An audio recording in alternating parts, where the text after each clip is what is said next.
We have a very special guest, all the way from England, Davies, the writer of Flat Earth News. And when I was at university, I studied politics and philosophy. And I wanted to be part of this revolution, which seemed to be a realistic prospect. And the most interesting part of this was about the United States of America, the heart of the capitalist society. And capitalism was identified as the enemy. We had to somehow change society so that it would be more just and more reasonable. So we had to bring down American capitalism. So my immediate plan from university was to go to South America and join a revolutionary group there, perhaps in Mexico City, and then become part of a great continental revolution, which after some time would be able to have such power that it would deny. Are you following me? I'm sorry about my English, but it would be able to say to America, you can't have all of our mineral wealth unless you capitulate and join our socialist revolution. Now, this was in fact a ludicrous, a mad fantasy. I didn't speak Spanish. I had nothing to contribute to this revolution, and I don't think this strategy could ever have worked. But I left university and I went to work on the trains as a railway person, to earn the money to go to South America to join the revolution. And while I was there, President Richard Nixon, the leader of this great capitalist empire, was thrown out of power because two journalists unseated him. And I suddenly saw, oh, I haven't got them with me, the power of these two simple things, a notebook and a pen. And the idea that those two reporters, you know this story about President Nixon, the Watergate scandal, two reporters, and all they did was to uncover information and publish it, and they brought him down.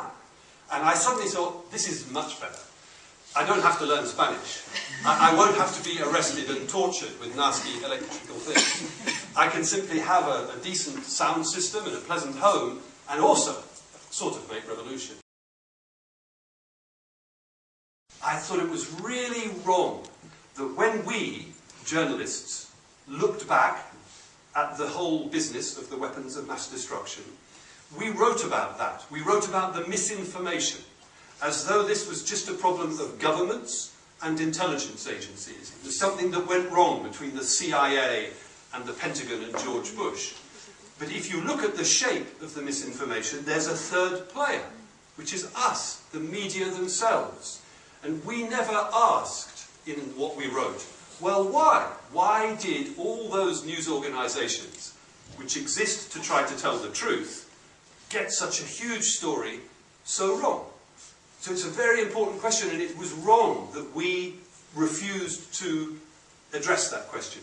And if you look at the way the media operate, we really often get, I don't even know if this is working, we often get things wrong. Like last year, the whole world was told, I think it was last year, that we were going to die of this swine flu that was coming from Mexico. The year before, you may remember, we were going to die from bird flu.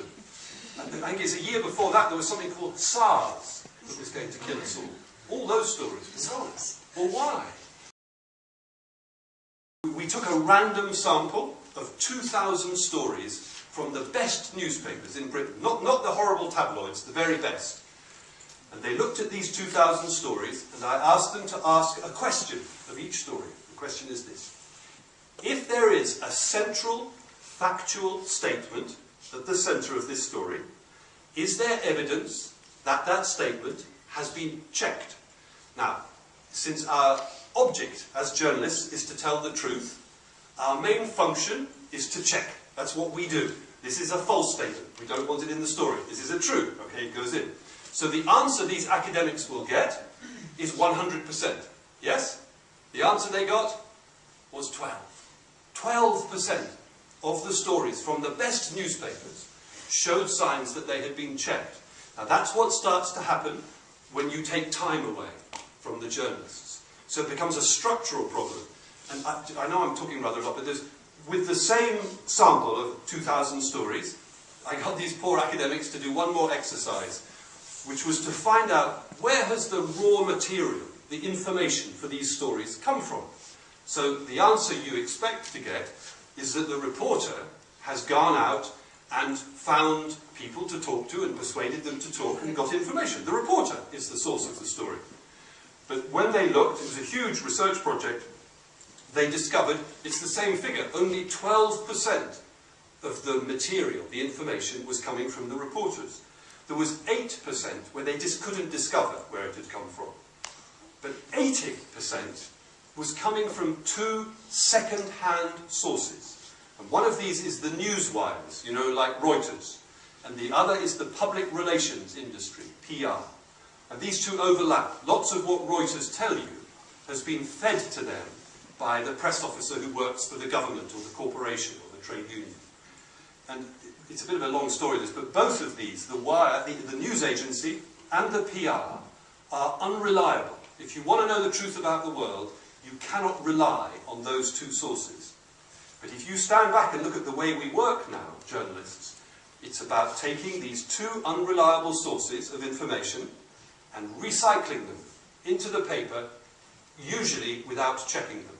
So if George Bush wants to stand there and say, there are weapons of mass destruction all over Iraq, his press officers will feed it to Reuters, it will come through the world's news organisations, and we will recycle it into stories. That model goes on all the time.